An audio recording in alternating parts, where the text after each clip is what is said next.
Good evening. Would you all stand with me for the invocation and pledge of allegiance, please?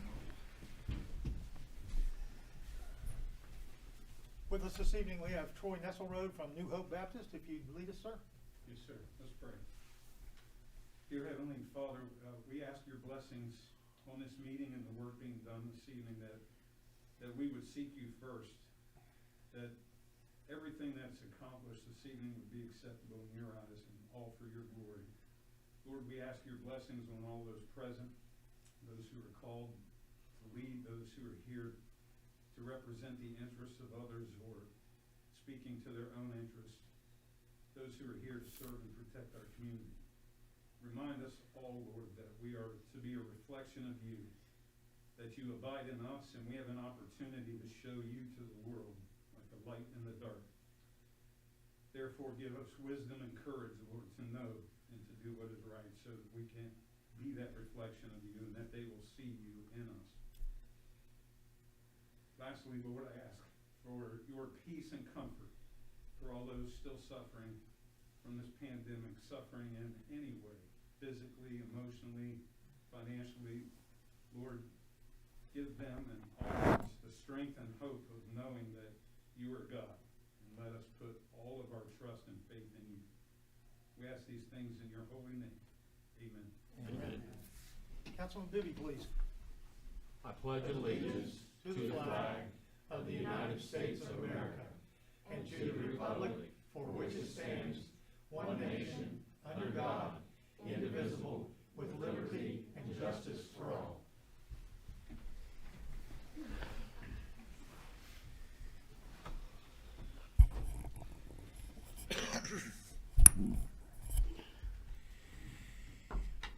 We have no one that signed up for the public forum this evening, so we'll proceed with our regular meeting.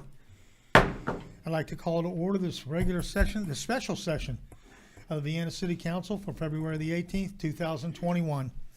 Let the record reflect that I've taken roll, that all members of council are present, having a quorum. We will proceed. The minutes from the regular council meeting held on February the 11th, 2021 have been printed, posted, and circulated. Are there any corrections to the minutes? If there are no objections, then the minutes will stand approved as posted. The report of the treasurer will be given at the first council meeting in March. And with that, we move on to unfinished business. There is no unfinished business this evening, and so we go into new business. This evening, our agenda is outside agencies making their budget presentations. So I'd like to welcome you all and thank you for coming out this evening. It's difficult. I know that we've got some substitutes in here this evening, and it's difficult to see you with the masks on, so I can recognize some of you, but when I call the name of the group, if you'd please come up and introduce yourself and tell us who you are, that would be great. So the first one on the agenda this evening is the Vienna Public Library, and I happen to know this one pretty closely.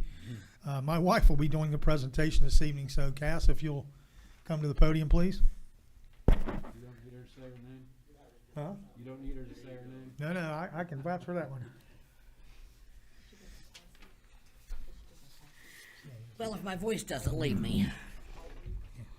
And normally this presentation would be done by our Director of Library Services, Brenna Cole, who lives in Meigs County and has been under a level 2 snow emergency for most of the week. So, her words. She says, "I'm deeply sorry that I'm unable to be with you in person tonight due to the inclement weather, and I am grateful to Cassie Rapp, our board president, for her willingness to deliver my remarks to you this evening. The past year brought many unprecedented changes that none of us could have foreseen. The Vienna Public Library was not exempt from these changes, but what did not change over the course of this past year was our deep commitment to the mission and the community of Vienna.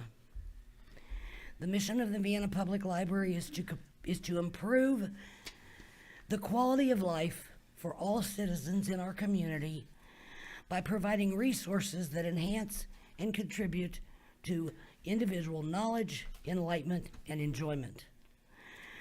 We at the Vienna Public Library have used the many changes and challenges of the past year as inspiration to grow our service culture and attitudes towards programming and services in ways that will positively affect our approach to services for years to come.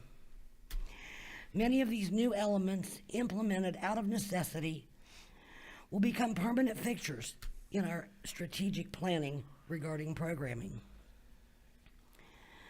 Among these new programming models is a well-designed and convenient curbside service model that has been a necessity during times of social distancing and building closures.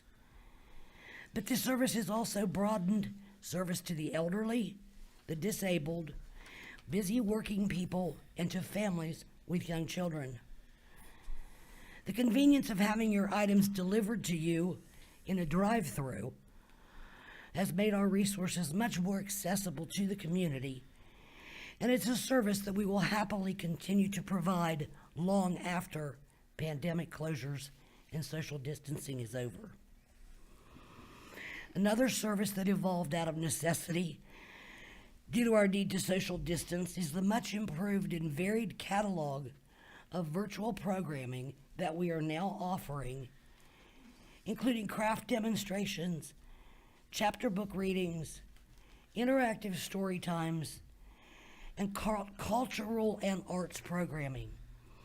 We've had to improve our online presence, our technological powers, and will continue to benefit from this strong virtual presence in combination to our in-person programming long into the future due to the potential number of community members we reach in the virtual environment. Storywalk program at Spencer's Landing was an idea that came out of brainstorming ways to connect with the community when they were unable to connect with us. It became clear that if people could not come to us for early literacy and family programming, as they had in the past, that we would have to find a safe and effective way to go to them. The original idea was to create a story walk outside of the library due to the fact that the library building itself needed to be kept closed. But it soon became apparent that we lacked the adequate amount of space necessary to accommodate the average picture book size. We shifted gears and began focusing outwardly on our outreach goals to meet people in other areas of our community. We were approached by the city of Vienna about installing our story walk at the walking path in Spencer's Landing, and it became the perfect partnership due to our shared goals for the project. The goals of our story walk are not only about literacy, but are focused on health, exercise, enjoying the outdoors, and safely spending time in the company of loved ones. All similar goals of the cities regarding the walking path at Spencer's Landing. This permanent structure cements these goals in the eyes of the community and those who visit Spencer's Landing.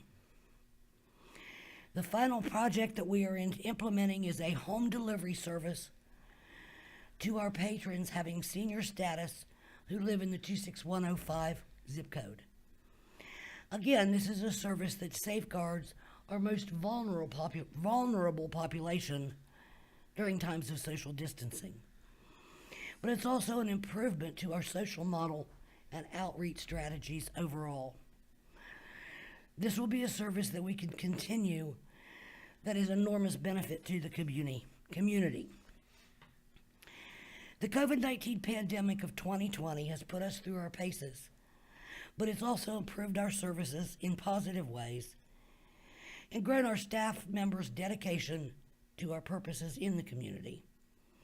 This year's been difficult and challenging for all of us, and we all have much to look forward to at Vienna Public Library, as our services and programs will be twice as robust, and we will be able to add in traditional in-person services in the coming year. I welcome any comments or questions, and Brenna can be reached at brenna@viennapubliclibrary.org. I'm not really here to ask for money because you've already given it to us. we know we're going to get it, but we appreciate the fact that we do get it and we try to use it to the benefit of everyone in this community. If there are any questions, I'll try to answer them. All right, thank you. Thank you. The next agency this evening would be the River City Runners Club. As you're aware, Lou Molinaro has been coming for many, many years. I think Lou's been in charge of the Vienna Road Race for almost 30 years. This year, the race has been postponed or canceled, I guess I should say, due to the pandemic. So this year, they're not going to use the funding that we put in the budget for last year. He did ask that we leave it in there for next year, that hopefully things will be better and that we will be able to have the run and have everyone come out. So that one will stay in the budget for now for your review. The next agency would be the Wood County Development Authority, and I didn't see Lindsay here tonight. Is there anyone else here that's from the Development Authority? Okay. The Wood County Development Authority is Lindsay Pearsall was the main driving force behind the Hino plant coming to Parkersburg. I think the jobs that she secured when that development occurred were fantastic. And so Lindsay is absolutely amazing when it comes to working with people and what have you. So I would hope that you would consider that when we look through the budget further. The Chamber of Commerce of the Mid-Ohio Valley is the next one. And Jill Parsons sent a letter. Due to the COVID, she does not like to come out in public meetings, but she did give a 2-page document explaining all of the things that have gone on and all the things that she has planned. It is in the Dropbox. Hopefully you've had a chance to review it. If you haven't, it is there. And Tom, you should have it in your packet that Teresa prepares for you. So with that, if there are any questions that you have for any of these agencies, please get with me and we'll make sure we get you an answer. The next one is the Kids First program and the Family Crisis Intervention Center.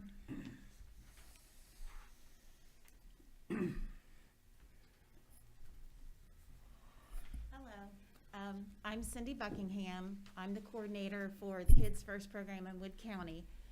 We are a program, as the mayor said, of the Family Crisis Intervention Center. And we are licensed by the West Virginia Family Protection Services Board to offer monitored visitation and monitored exchanges for court-ordered families. It's hard to speak about the program and not address COVID and the challenges that we've faced with that. What I've talked to you about in the past is the fact that we don't have enough space for our program. We currently have 14 families waiting for visitation services. We continue to get orders from the court. We've had to limit the number of people in our facility because of space due to COVID-19. 6-foot social distancing in our facility is impossible. You walk into our front room and you have myself and a volunteer and a police officer and the kids and the parents. The maximum we have is about 2 feet. So I felt before like we needed to grow and we needed more space. Our limitations for that were due to funds. Our executive director was unable to be here tonight because of limited space, and she takes care of all the expenditures. But I do believe that any funding that we get from the city of Vienna goes towards our rent. And we will continue to look for more space and try to serve more families, not have the backlog that we have right now, and just make, as we currently do, a safe, friendly, neutral environment for families to visit their children or to exchange their children. I love talking about the program. I love talking about the kids. This year's been a very unusual year. There isn't anything we can do virtually. We can't provide our services on Zoom or anything like that. So we've been on the front lines. And the best way I can explain what the program means to our community is I have a Christmas card that I received from one of the parents this year. And she says, on the card actually says, "You're playing an important role in each young life you touch." And she goes on in the card to say how, much she appreciates the program and the service that we're providing for her children. And I just feel like in any way that you fund our program, you as a city are playing an important role also. Does anybody have any questions? Yes. How many square feet do you have now, and how many do you need? We currently have been in our location on Division Street for almost 2 years. We have about 1,000 square feet. We lost a space that we had prior to that had 1,700. So the ideal location, in my opinion, would be 2,000 to 2,500, but we can't afford that. And I forgot to mention too, this is our 20th year. Kids First was started in April of 2001. So this is our 20th year. But we do need more space. And Can I I s- want the program to grow. Can I ask you to say your name one more time and spell it for me? It's Cindy Buckingham, and it's CINDY, and then BUCKINGHAM. Awesome, thank you. Thank you. Thank you all. Thank you. So I see that Lindsay has joined us. We'll give you a minute to gather your thoughts and get your stuff together. Okay? The next outside agency would be the Greater Parkersburg Convention and Visitors Bureau. Mark Lewis was not able to come this evening. He has prepared packets that will be distributed to you all. We've sponsored the Visitors and Convention Bureau for many, many years because it is a 50-50 split between the hotel motel tax of what revenues we get and what they get. And so that's mandated, so that's how they get their funding. And so, anyway, Mark has come, faithfully the last few years, but because of the COVID, he also felt like he would be safer at home. So with that, we'll move back up to the Wood County Development Authority and Lindsay Pearsall.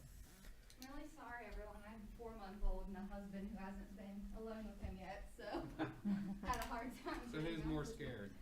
I think me right now. Thank you. You're welcome. I bet it's him. You're gonna give a record presentation, aren't you? Record time. Thank you. I'll try. 6 minutes tops, I bet you're out of here. Next one. Yeah, pass that stuff. Mike and- Oh, I have another. That's all right. Here it is, right here. Pass that down to Mike. Our city attorney thinks he's smart enough, Lindsay. Yeah, You don't want one? I can't wait. Well, again, I apologize for being late. I'm Lindsay Pearsall. I'm the executive director of the Wood County Development Authority and the Parkersburg Wood County Area Development Corporation.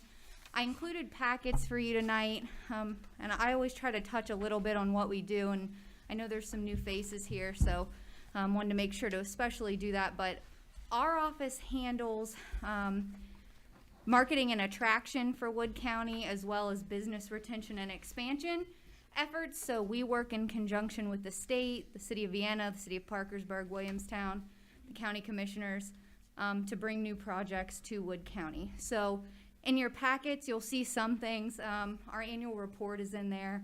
This was obviously a very strange year. We still had some record numbers for business retention visits, which was good. We've done all of those via Zoom or conference call. Also in there, you'll find our Wood County welcome packet. We created these last year.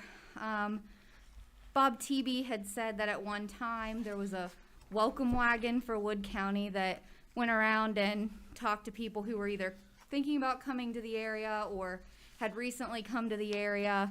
And we realized there was kind of something missing.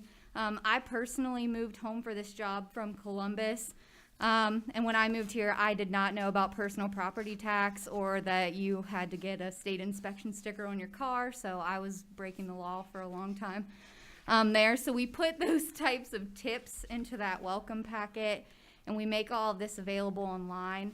But basically, our office exists to be a resource to businesses, and the city of Vienna always contributes to that effort, which we appreciate. Another thing that our office does, we maintain the county property database. So we put any commercial property into that database. The state utilizes the same system, but they only accept buildings that are 10,000 square feet or properties that are over 10 acres. We will put anything in ours free of charge, so it doesn't have to be listed by a realtor. It can be a private business or a person that has property. The bare minimum that we ask for is at least an aerial map, the address, what size, and we send those to applicable businesses when they're looking. So our office does that. We dabble in a little bit of everything, but I look forward to taking any questions or anything anyone might want to know. I do, Lindsay. Thanks for coming. So we've been talking a little bit about Paul Thornton retired maybe going on 2 years ago now. And it's been suggested, I think we're going to consider maybe an economic development and also like a community promotion to consolidate our marketing efforts in the city. And in terms of participating, I mean, the materials every year you come, they're fantastic. Thank you. And so I hope that maybe if we do continue to consider this, we might be able to get with you to get some ideas with respect to goals, objectives of that type of position. You're obviously very well versed. So. Sure, absolutely. And however we can be helpful, Kate, who is my economic development specialist at the office, she actually has a degree in graphic design from Ohio University. So if you need assistance with that, we can make her available to help with those efforts. She's talented. She's designed a lot of the stuff in this package. And that's, I think, too, is a part of this. You just can't function in this kind of role any longer without being able to manage tools like that. So we're looking at, that's a part of what they're help produce newsletters, be, technically capable. That's a big part of this type of job. Would you agree? Definitely. I think the biggest part of this job now is not only having things available for print that look nice, but you have to make it available online. I try to tell my board all the time, like, we're working on a number of attraction projects for the county right now, and every single one has scoped us out online before they've even contacted me. So I have, on multiple occasions, I'll get an email that'll say, I looked at your property database, I see these 3 properties, can you answer X, Y, and Z about them, blah, blah, blah. So before I even know they're looking, they've looked at our website and they've combed through what's on there. So I think that's super important too. One other thing, a little different than Wood County, of course, a lot larger population than Vienna. You primarily focus on commercial development, correct? Is there a focus in your office with respect to attracting residential, new families to the community, that kind of an outreach, kind of going beyond the commercial? Yeah, so actually that's something that is we're working on right now. What our office has discussed with local realtors, I've been told this is the lowest inventory of housing stock any of them can ever remember having. Part of the problem is some of the projects that we're working to bring here, I think we're gonna have to attract people from the outside to be able to fill some of the jobs. And so we're looking into a housing study right now. And I know everyone in the room is probably like shuddering at the thought of a study, because I also have a drawer full of them from my predecessors at the office. Unfortunately, in this day and age, the cost to build here is the same as it is to build in Columbus, and they can get the same amount of money. So in my opinion, Ricky Yeager also shares this opinion with the city of Parkersburg. We're gonna have to do builder and developers homework for them and say we need X amount of houses in this price range. And that's something that we're working on cobbling funds together for right now. Well, we're going to miss Ricky. Thanks. I know, absolutely.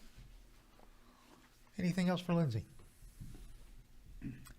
All right, Lindsay, thank you, and you Thank probably can go home and rescue your husband Thank now. you. Rescue. I haven't gotten any phone calls yet.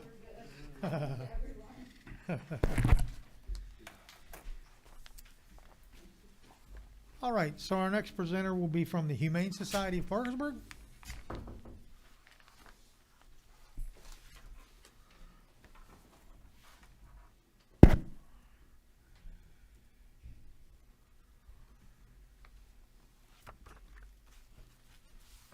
Good evening. I'm Gary McIntyre with the Humane Society of Parkersburg. We've been here for a long time. We've worked together for a number of years. So most of you know that our mission is basically caring for animals, animals that need homes. We get animals in that need rehabilitation, that need medical care, and our goal was to see that they get that. Unfortunately, COVID impacted us as well. It impacted a number of our fundraisers, was probably our biggest impact. When it first started, we worked to get a lot of our shelter animals into fosters. We had a record number of fosters at that point back in March and April, and that freed up space. So if someone had COVID, had to go to the hospital, we were able to hold their animal. Never had that happen. We had a couple cases that we looked at, but they found other resources. In 2020, we actually took in 2,570 animals. Those were strays, owner surrenders, or confiscations because of abuse, cruelty, or neglect. It was all kinds of animals, cats, dogs, guinea pigs, pigs, chickens, ducks, you name it, we take it in if it's domestic. 83% of those we were able to return to their owner, put with an adopter, or send to a foster or a rescue that we partner with. The rescue partners really help us to be able to get animals out of the shelter when they're not being adopted here. They go there, they get adopted in some cases Pittsburgh, Columbus, and that's helpful for us because then we don't have to euthanize the animals. They've been able to go and find a home. I mentioned last year when I was here about Magnus. He was the dog who was in the shelter the longest at that point. And I want to give you some good news. After 711 days at the shelter and in foster, he found a home right before Christmas. He was fostered and then adopted in January. So we do have success stories like that. We have a number of Vienna residents who take advantage of our services. We've had 173 animals that were adopted Vienna residents this year. We've had 151 animals that have come to us from Vienna. That's 6.2% of our total intake. We've had 75 of our humane officer calls here, which is about 6%. That's pretty steady with last year. And then the funding that Vienna provides for us is about 3% of our budget. So we actually use that to provide these services on a regular basis. This is not part of the funding, but I do like to share some statistics on the spot clinic. Again, COVID impacted us there, so we didn't have as many open days. But we've had 36 Vienna residents who took advantage of low-cost spay and neuter. We've had 77 who used our vaccine clinic in 2020, which unfortunately became a drive-through clinic. So it's good because you just come, pull up, get your shots, and you're gone. The bad thing is there's testing that people would like to have that we couldn't provide. So we think we found a way to do that starting in March. We'll be offering testing again. And then we provided 130 rabies shots to Vienna residents. We also offer private cremations. Those range from $43 to $130, and those are available to anyone in the Mid-Ohio Valley, and usually takes about 4 to 7 days. And that's basically what our 2020 looked like. Again, it was very different, but I'll be happy to answer any questions. All right, thank you very much.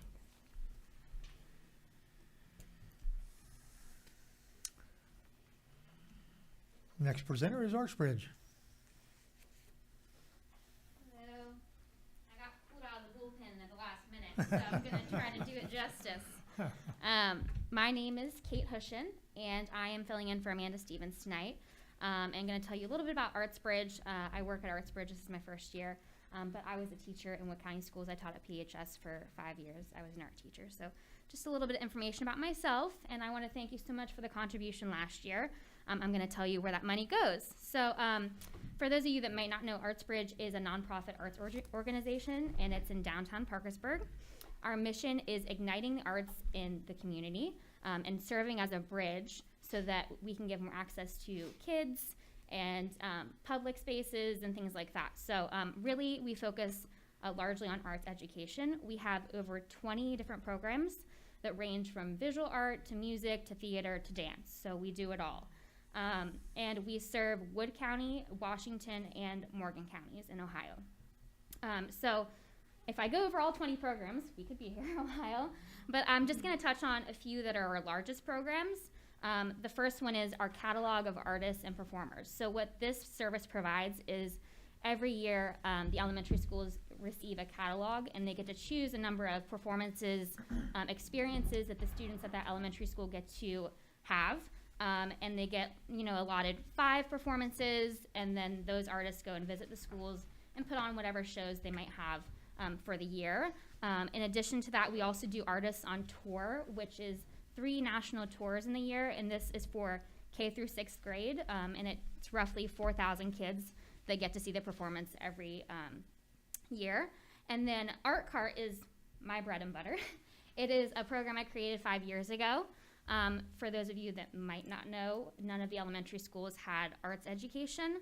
So I started the program 5 years ago, and we are in all 15 elementary schools. We serve roughly 2,000 kids, and we teach all 4th and 5th grade. So that's kind of what I'm in charge of. And then we do a variety of things: music series for the public. We do VSA for special needs students, exhibits, workshops. We have a large appearance at the mall. We try to highlight local and national artists.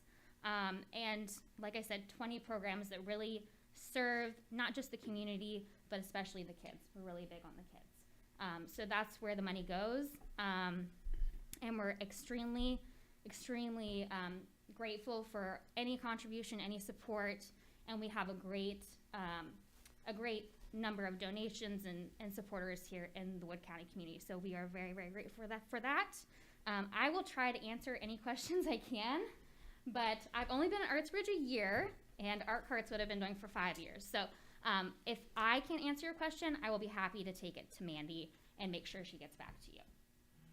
Kate, I don't have a question. I'd just like to make a comment. Of all the things that I hear, they're very, very positive about you.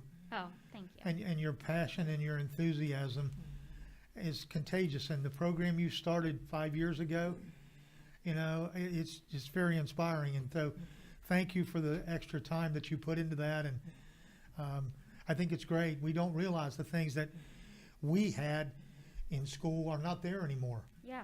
And so you filling that gap in, I think it's great, because that's part of the overall package, the creativity that we want to inspire in our kids. And so anyway, they need it now more than ever. And we do. That's a fact. So, and I can tell you that your money does not go to waste, because we are creative at Artsbridge, so we have found ways to still have our programming and adapt it to whatever the schools want, whatever, like VSA, we sent videos to the classrooms. And Art Cart we've been doing virtually, but we're entering the schools next week. So, we're doing as much as we can, and we're trying to come up with solutions for sure. Could you also spell your last name for me? Hushion, Yes. Hushon. I-O-N. Okay, got it. Yes. any other questions? All right. Thank you very much. Thank you. Have a good weekend. Yeah, you performed like a starter. Our next group will be the Middle High Valley Fellowship Home.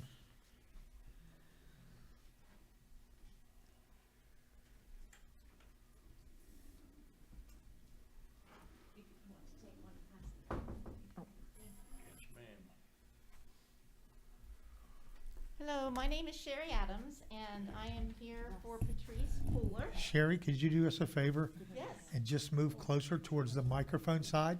Yes. The people at home would like to hear you. Okay. All right, Sherry Adams, and I'm here to represent the Mid-Ohio Valley Fellowship Home. Patrice Pooler is our director, and she could not be here this evening. I am the community engagement specialist at the Mid-Ohio Valley Fellowship Home. I have been in that position for approximately 5 years. My role there is to work with everyone who comes in who is on parole, probation, or home confinement. And in addition to having those individuals at our home, we have men and women who work with the Child Protective Services, who are attempting to get their children back, who use our facility to engage in visits with their children there. Also do any type of learning classes online or with their individual parenting or adult life skill instructors. In addition to that, we do have a variety of people that they come from all walks of life for substance use treatment. That's what we are there for. They come from all over the state and also from other states as well that are nearby. We consistently have a very long waiting list, consistently. The homes, and there are 5. There are 3 female homes, and there are 2 resident homes for males. We can hold up to 22 men and 14 women, but not during COVID. COVID has, as everyone has indicated, changed the whole entire setup of what we do.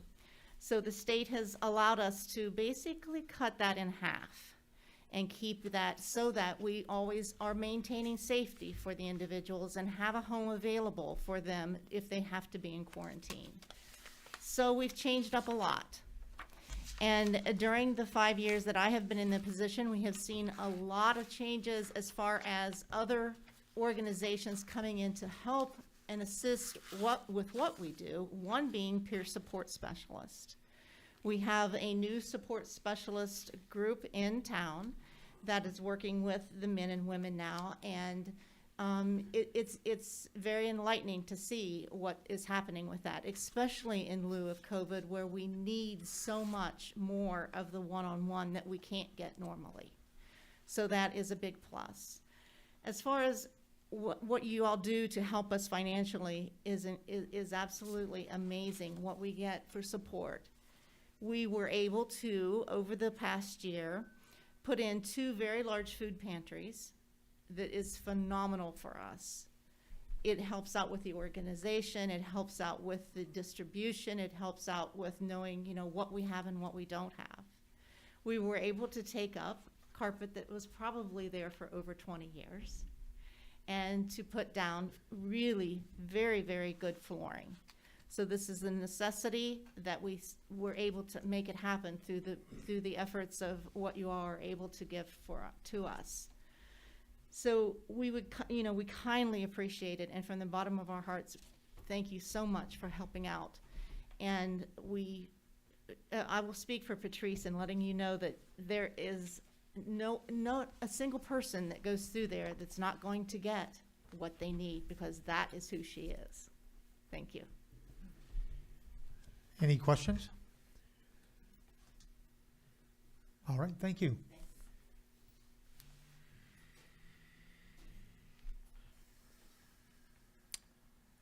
Next this evening will be Eric Walker for the Mid-Ohio Valley Health Department.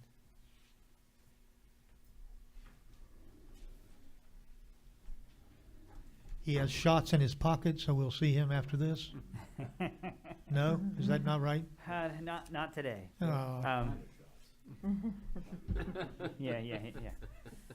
So yes, my name is Eric Walker. I'm the administrator for the Mid-Ohio Valley Health Department. And as everybody else has stated, COVID has greatly affected our health department as well. First, I'd like to thank you for your continued service to the health department, helping us to provide basic public health services to your community, our community. Your funding has helped us with our environmental health services, which includes clean, safe air, water, food, facilities, as well as investigations and things of communicable and reportable diseases, prevention, outbreak guidance for facilities, which is especially strong now during this COVID pandemic. We provide vaccines. We also, our clinical department researches and helps with HIV, other STD preventions, tuberculosis, and a number of other diseases. We also have some additional grant-funded positions, such as our Women, Infants, and Children program, breast and cervical cancer programs.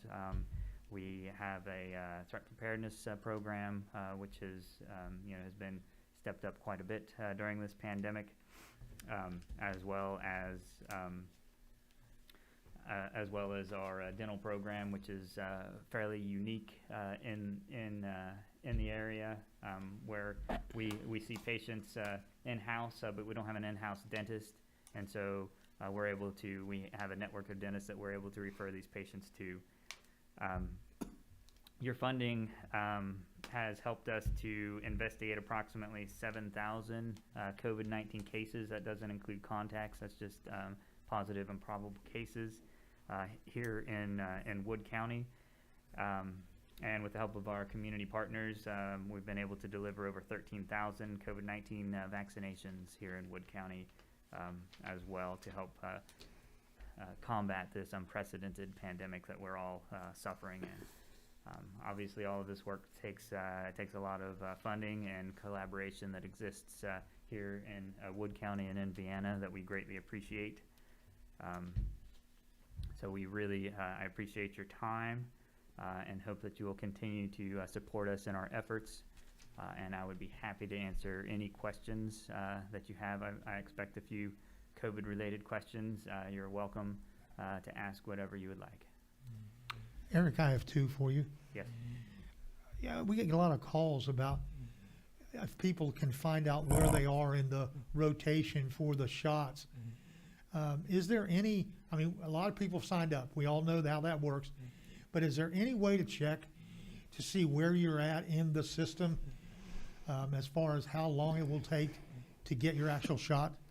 Okay, so as far as how long it will take, it all will depend on how many vaccines that we're given to distribute.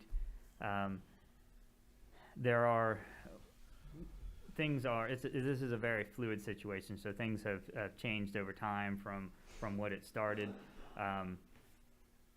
The state has now switched to a system where they want everybody to register. That includes anyone who had already registered with the health department. The names that we collected, they want everybody in the state to register.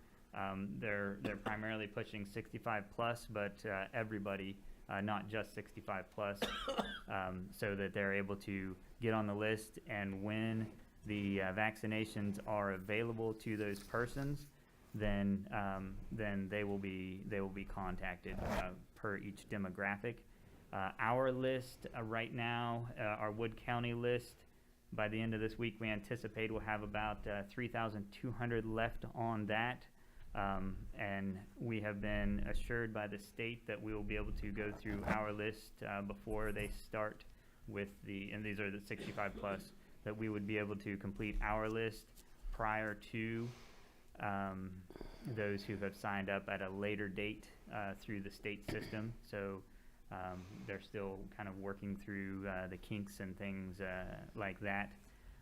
So we do have a number of persons I know who are curious to know where they are on our list. If they signed up through the state, they're welcome to contact the state. Their information is at you can get it at the coronavirus.wv.gov or vaccinate.wv.gov to contact them, sign up online, as well as they have the state has set up a call center for ours. Our staff are very, very busy trying to set up appointments and get things done. So our list is on a spreadsheet, a global spreadsheet that we are using to call persons from. And what we'll do is we'll go through the list in the order that they were received. Those who are, again, 65 plus is the demographic that I'm talking about right now. We will attempt to call them and in the order that they're received. If they're not able to answer the phone, then we move on to the next person on the list, and they would then be called in the next week, so they wouldn't drop off of the list.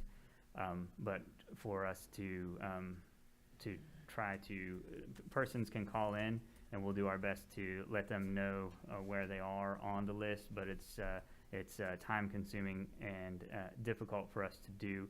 And I know people are curious, and I'm not trying to slight that, but we are so taxed with our staff and the things that we are working on and trying our best to provide all of these services and investigations. It's just very difficult to have the time to do these other things as well.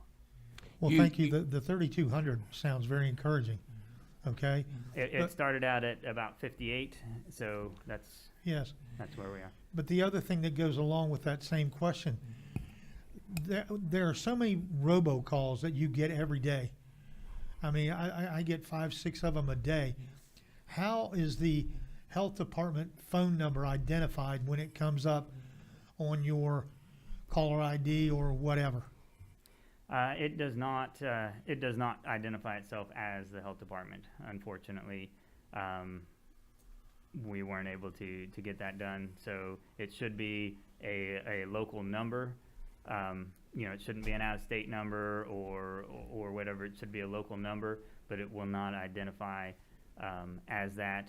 There are also times where we are receiving so many calls that we need to use cell phones to make some of these calls to attempt, or if we're out in the field and need to make calls, so sometimes they will also come from a cell phone and not even our direct MOVID line. This afternoon, I got a phone call from Beckley, and it didn't have any name with it. It just came up Beckley, West Virginia. I had just gotten 3 phone calls from very concerned people about the warranty on my car. And so I hung up on those 3 because, and then as soon as that Beckley came, I thought, this is no good. And as soon as I did it, I thought, doggone, that may have been the call for me. So I hope not. But anyway, if it's only 3,200, it'll get around to us eventually. So thank you. You referred to this on these lists. You referred to state, and then you referred to ours. Ours I was referring to as the Wood County list. So Okay, there was correspondence that went out that your list, the Mid-Ohio Valley list, was incorporated into the state list. Is that not the case? it is supposed to be incorporated into the state list. What do you mean supposed to be? I mean, is it or is it not? It has not been, no. So we are waiting for them to give us a template or a format in which they will want to receive it, so that we can provide that to them. You might share that, get additional correspondence out, because there is many people that believe that was on that list was incorporated into the state list. And that came right off the website. Yes, it should be, and we are told that it will be. And as soon as we are given the, hey, here's how we want to receive this information, we are prepared to submit it to the state. As of right now, So are you working off of your list now on these vaccinations? For Wood County, yes. So what happened to the people who got on your list? Are they still on that list, and is that the one you're working from? Yes. Yes to both. They are still on that list, and that is the list we're working from for Wood County. Okay. So if the state gives you that template,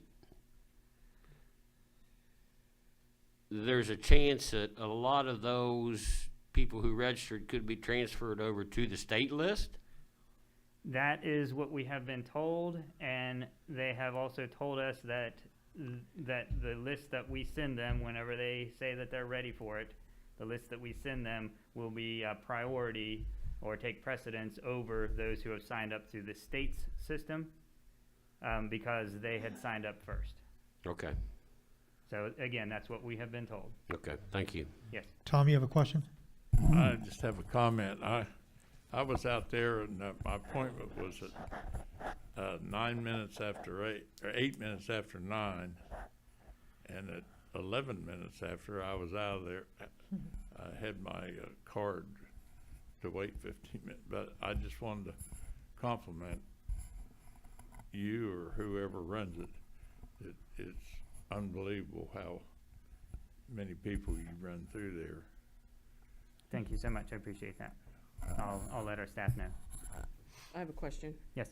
So, am I reading this correctly? That there is a request for about $1,200 more this year? Is that correct? That is correct. We've requested a 25% increase due to the significant increase in costs that we have due to this pandemic. Okay, thank Yes. you. Thank you. Any other questions for Eric? Yeah, I do. In your presentation, you mentioned the WIC. Yes, Are you still doing the WIC clinics here in Vienna? we are not. We're still doing the WIC clinics in Wood County. All of our clinics for WIC right now, per the state, are being done remotely. The only thing that's being done in person is if there needs to be like a formula exchange, but everything else is being done over the phone or remotely. So we're not having in-person meetings and sit-downs with the WIC clients. Okay, thank you. You're welcome. Any more questions? Eric, thank you. Thank you. And again, thank you so much for your support. We really appreciate it. Okay.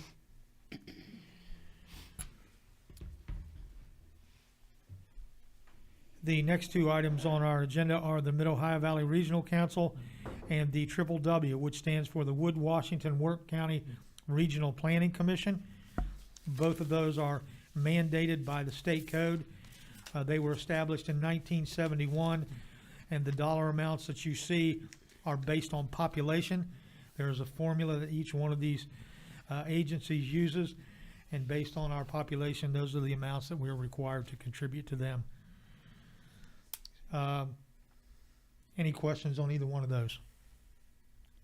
Okay. All right, so now we move to the Latrobe Street Mission. Mr. Jim Sims.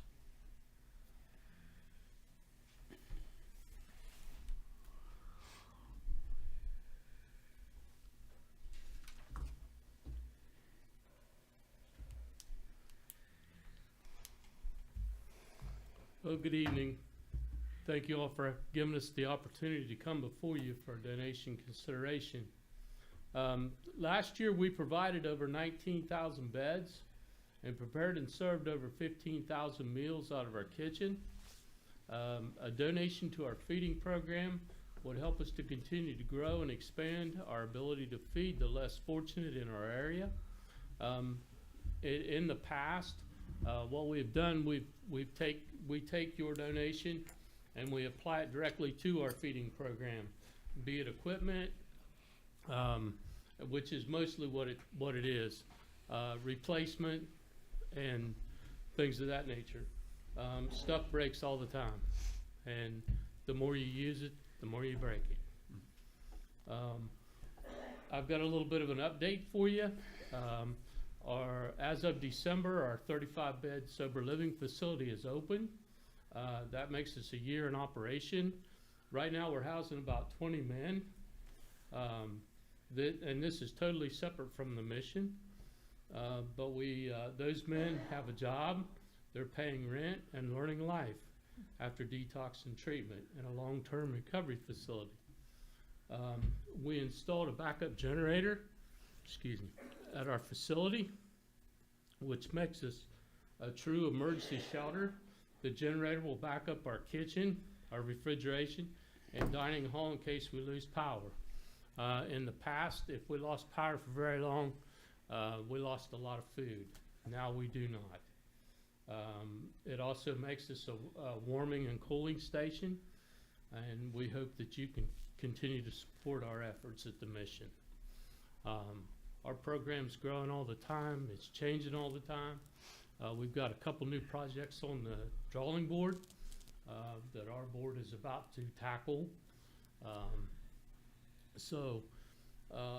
With that being said, 2020 was interesting, but we did not have one case of COVID in the mission. None. We had one in our sober living facility. We quarantined that gentleman for 14 days. He was cleared medically. That was it. We were blessed. Any questions for Jim this evening? Jim, I've been to your facility many times, and I'm always impressed by the services that you give and the number of people that are there. I don't know what we would do without you. it's unbelievable to me how many people come to you. It's a blessing, honestly, to have you and the people that work with you that care. It's a tough situation. It is. There's no getting around. It's tough. In the mission right now, we're housing 47 people. I can gladly say I have no children right now, and I haven't had for a good while. Good. To me, that's a plus. You know, when you look at that little face, that's tough. Yeah. But we do appreciate our community, because it takes a community to take care of a community. And we have a group of folks in our area that are less fortunate.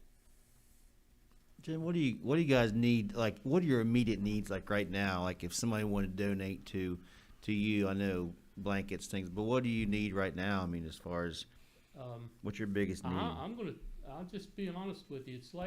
It's like when the kids and everybody comes home for college for the holidays. What do you use the most? Toilet paper, paper towels, cleaning products, bleach. Because we clean a lot. We use a fair amount of bleach every day. With a facility that size, you know, to mop all the floors, to wipe all the counters, to wipe all the doors, you know, bleach wipes, that's a biggie.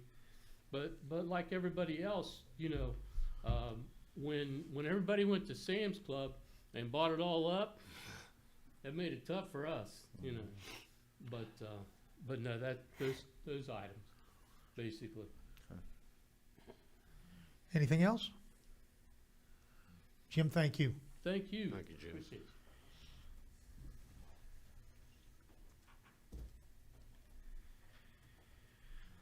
So I know everybody else in the room, so that means Kelly Goodell's not here from the Wood County Senior Citizens. The money that we contribute to the Wood County Senior Citizens is the amount of money that we've contributed for a number of years. They do supply Meals on Wheels to people that live in Vienna. And so that's part of the program that they do up here. So if you have any questions, you're welcome to call the Wood County Senior Citizens and talk to Kelly. She's there every day. So the last group on our list this evening is the Mid-Ohio Valley Work Camp. This is the group that paints the houses for underprivileged people. And so this year they did not have the work camp due to COVID, and so they are not going to take their funding for this year. They have asked that we put it back in the budget for next year, that hopefully things will be back together and they'll bring all the kids together and go paint houses. They have painted hundreds of houses in our area and always paint several houses in the city of Vienna. So it is a really great week that those kids come in, because they're very, very hardworking and go a lot of places in town. So anyway, that is the recommendation there, is they will not be using the funding this year, but they would like to have it put back in for next year and hope that things turn around. All right, that concludes our agenda for this evening. Moving on, we go to council comments.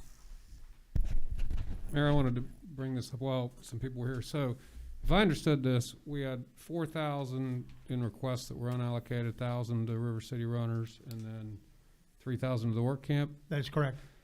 You know, I was listening with respect to the Kids First, and we've always, you know, or at least my view is we always look at programs that are fully subscribed as something to support the bus rides, and other things I've talked about. You know, Kids First is serving children that probably will be long-term members of our community here, you know, and so a lot of that has to do with the future. You know, we talked about the Vienna Library, and Cassie kind of jokingly said, you know, we don't have to ask for the money. The Vienna Library is well-funded, and I don't know if there's any possible tie-in with respect to the space requirements or anything that we could do in that respect. But you know, and the other thing is, and I appreciate the work that Jim does and his mission, and you know, I've heard him talk about bringing these beds online, and we're seeing a lot of other recovery center efforts in the area in addition to supplement that need. But it sounds to me like Kids First is really constrained. They've lost 1,700 square feet, and you know, and don't have the room, and they're constrained by COVID. So I would suggest maybe we take this $4,000 at least for this year and add it to the Kids First program to really help them kind of get a handle on what they're trying to accomplish. Jim, you're welcome to bring that to the Budget and Finance meeting. Sure. It would have to be done as a budget revision. Whatever process it takes. I but- see Amy, but I see Amy nodding her head, so, okay, Okay. all right. All right. Other council comments this evening? All right, well, I hope you all stay safe. I think our road crews have been doing a terrific job. Hopefully, we'll get past this next blast of snow and cold weather, and things will turn around. Melissa, do you mind adding that to the agenda for Budget and Finance? Thank you. With that, meeting adjourned.